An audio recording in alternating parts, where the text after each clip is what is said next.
Ayon sa datos ng Katablan Integrated School, 3 sa 10 kalalakihang estudyante ng senior high school ay nakakaranas ng pagre-rebelde o nalilihis ng landas.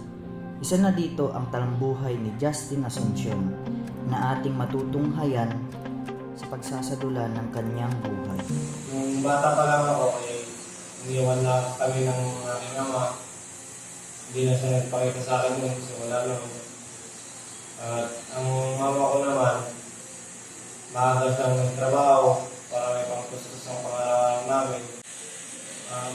Una kong sinubuang dito ay yung inom ng alak.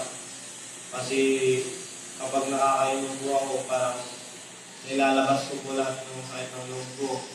Nilalabas ko po lahat ng problema na nasa salobin ko po. Bakit at kailan nagsimulang mawala ka sa pamilya? Nagsimula po yun nung nag-church kami sa pamilya ko. May nakita akong isang buong kumpletong pamilya at masaya ako sila.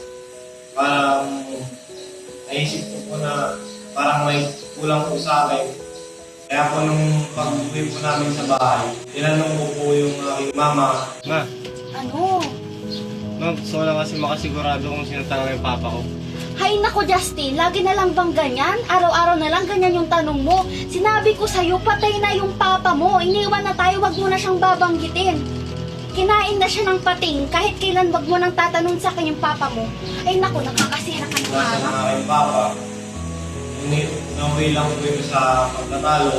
Kaya doon na po lang umpisa ang mga birthday. Ang experience ko po nung nakalala, yung nag-take po kami ang kalabahan ng mga. Tapos meron pa po sa'yo.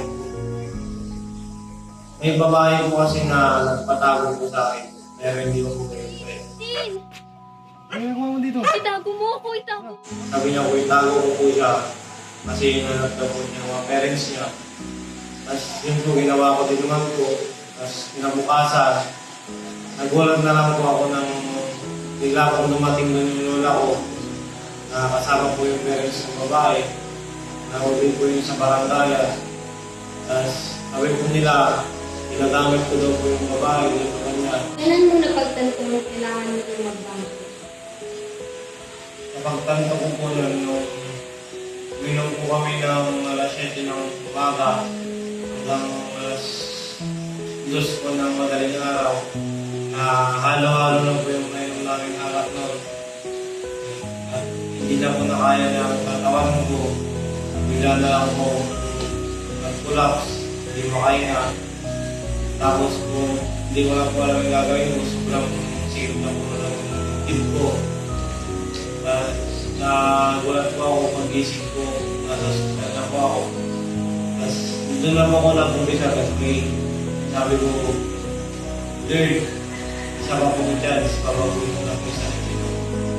Gumawa ko kayo ng paraan para umarik po ako sa kalooban. Dumating po si Brother Denver na nilibita niya po ako sa kanilang church. Nung una po parang ayaw ko, pero hindi ko po alam kung bakit parang may nag-push po sa akin na bumalik po sa kalooban ng Lord. Bakit at paano mo siya nahikayat sumama sa inyong simbahan? Parang nakita ko siya ng potential na parang gusto niya rin magbago. Kasi nag-open din sa akin ng problema.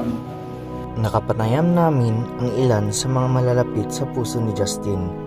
Kasama na dyan ang kanyang mahal na lola at kanyang advisor. Apo namin yan, nung simulang maliit pa yan, alaga namin dito. Masipag yan, ang pagsilbi din sa akin yan. Pag hindi pa ko nagluto, titignan yung sinaing. Pagsasaing kita, Lola. Si Justine, siya po ay maasahan na estudyante. At ginagawa niyo yung kanyang best para siya ay matuto sa mga lessons na kanilang pinag-aaralan. Siya ay pala kaibigan din sa kanyang mga classmates, hindi na sa classmates siya kundi sa buong campus din. Siya ay masipag na estudyante. Yan. So maasahan siya. Ang pagbabago ay hindi biglaan, kundi ito ay nakukuha sa dahan-dahan, pagtulong sa sarili at paghingi ng gabay sa mahal na Diyos. Ay susi sa pagbabago na magiging tulay sa pagkakaroon ng mabuti at tuwid na landas ng buhay.